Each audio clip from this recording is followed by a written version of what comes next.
बिस्मिल्लाहिर्रहमानिर्रहीम। अस्सलाम वालेकुम काश्तकार भाइयों, आज का जो टॉपिक है कि कमाद के फसल के अंदर मखलूत काश्त किन फसलों के साथ मिलाकर की जा सकती है। तो उनमें एक तो प्याज है, क्योंकि प्याज और गन्ने की जो काश्त है वो फरवरी में होती है, तो इनको इकट्ठा यानी इंटरक्रॉपिंग की जा सकती है। इसके अलावा मिर्च भी इसके अंदर काश्त की जा सकती है, जो देसी मिर्च हम छोटे कद वाली लगाते हैं तो वो भी लग सकती है। इसी तरह तंबाकू इसमें काश्त किया जा सकता है। तो इसका एक तरीका और भी है कि एक वक्त में आप 3 फसलें भी लगा सकती हैं। तो इसका तरीका ये होगा कि आप गन्ना, प्याज और तंबाकू ये तीनों इकट्ठे लग जाते हैं और तीनों की अच्छी पैदावार मिल जाती है। क्योंकि ये सबसे पहले प्याज तैयार हो जाता है, फिर उसके बाद तंबाकू तैयार हो जाता है, फिर उसके बाद आप गन्ने की अच्छी तरीके से देखभाल कर रहे हैं तो गन्ना भी तैयार हो सकता है। तो ये है। इसके अलावा आप इसके अंदर मूंगी की फसल भी काश्त कर सकते हैं और इसके अलावा इसके अंदर मटर भी काश्त किया जा सकता है।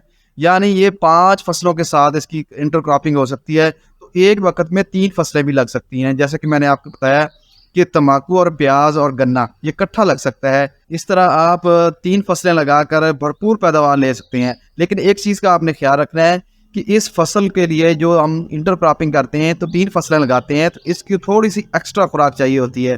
तरीकाकार ये होगा कि पहले हम जब प्याज और गन्ना लगा रहे होते हैं और साथ तंबाकू इकट्ठा लगा रहे होते हैं तो आपने फास्फोरस की खाद अच्छी मिकदार में यानी कम से कम 2 बोरियां लिए उसी वक्त DAP डाल दें, क्योंकि फिर ही अच्छी पैदावार मिलेगी। इसके अलावा पोटाश और सल्फ़र का ज़रूर इस्तेमाल करें। तो ज़्यादा नाइट्रोजन की इस्तेमाल करने की ज़रूरत नहीं होती, क्योंकि ज़्यादा नाइट्रोजन अगर आप यूरिया ज़्यादा इस्तेमाल करेंगे तो इससे आपका जो प्याज है वो ख़राब होने का खदशा होता है, क्योंकि ज़्यादा नाइट्रोजन से प्याज को नुकसान मिलता है। प्याज के बाद आपका तंबाकू तैयार हो जाएगा, फिर उसके बाद आपका गन्ने के लिए दोबारा आपने फास्फोरस थोड़ी सी डाल देनी है। बाकी उसके लिए क्योंकि पोटाश जाके अगस्त में डलती है तो वो उस वक्त आप अगस्त में, तो ये प्याज और जो तंबाकू है ये आपका तकरीबन मई में ख़त्म हो जाएगा।